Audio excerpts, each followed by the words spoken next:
Hey, John Crestani here, internet entrepreneur, and what you may not know about me is I recently teamed up with Chris Hansen in order to expose work-at-home job scams. Now, here on my YouTube channel, I'm going to be going over a few of the scams that I learned about that we went in depth and did research on, and this one I'm going to talk about is money laundering scam. This is a real work-at-home job scam that is affecting thousands of people around the world. You can get caught for it and you can go to jail for it even if you didn't know what you were doing. So be aware of it. I'm gonna go over this in detail in this video, and I'll also be going over 5 red flags that you can look out for to make sure that you are not a part of a real work-at-home job scam. Check it out.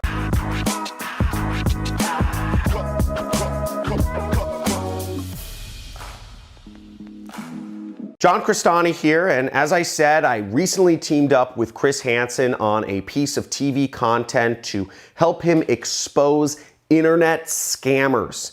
And what I found out was unbelievable, because I know there's a lot of fraudulent opportunities out there, but I just had no idea of the depth and how severe in many cases these work-at-home job opportunities are. Now, money laundering is one of the biggest and most common work-at-home job scams, and something to be very wary of. And I'm going to discuss this in detail, as well as go over some of the major red flags so you don't get embroiled in one of these scams yourself. Now, the way the money laundering scam works is oftentimes a company will post up a job on Craigslist or some other site, some other job site, and it will be looking for somebody to do outsourced payroll or outsourced payroll customer assurance, something like that. And your job will be to process payments and transfer funds for a supposedly major corporation. The way it works is that the employer says they will be sending you checks, and you will be processing those checks, and you will be writing other checks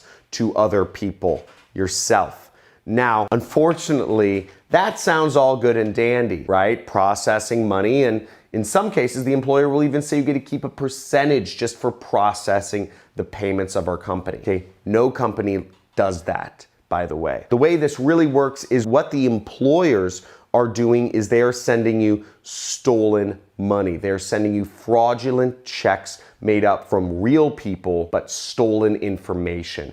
And they're sending you checks made up of stolen information and having you process them into oftentimes your own bank account and send the employer the money that's been effectively washed or laundered through your bank account. The problem a lot of these scammers have, that usually oftentimes are based in countries like Nigeria, Russia, or China, their problem is getting the money out of America, getting the money from America out of the country or into another entity. And they need people on the ground to do that. So that's where you come in, and that's why you are processing the payments for them when you're really just helping them steal money from innocent people. So the 5 red flags you want to look out for in order to avoid being taken victim by a work-at-home job scam are these. First off, if the employer is using Gmail or some other sort of public email account, it's probably a scam.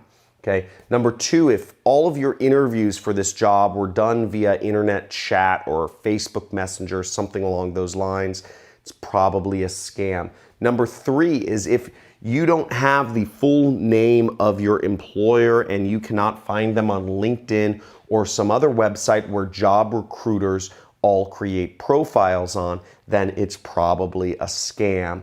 Number 4, if it was too easy to get the job, if there were no skills or nothing really required and you were earning more than minimum wage, it's probably a scam. And number 5 is if there's no website for the company, no social media presence, no Glassdoor reviews, none of that stuff, then it's probably a scam. So watch out for all these red flags when you're coming across work-at-home job opportunities. And remember, by helping people money launder, you can actually go to jail. Okay, so you are a felon in the United States, and this is a serious offense. So when looking at scams, make sure you're just aware of the positives and minuses, and make sure you don't fall victim to them.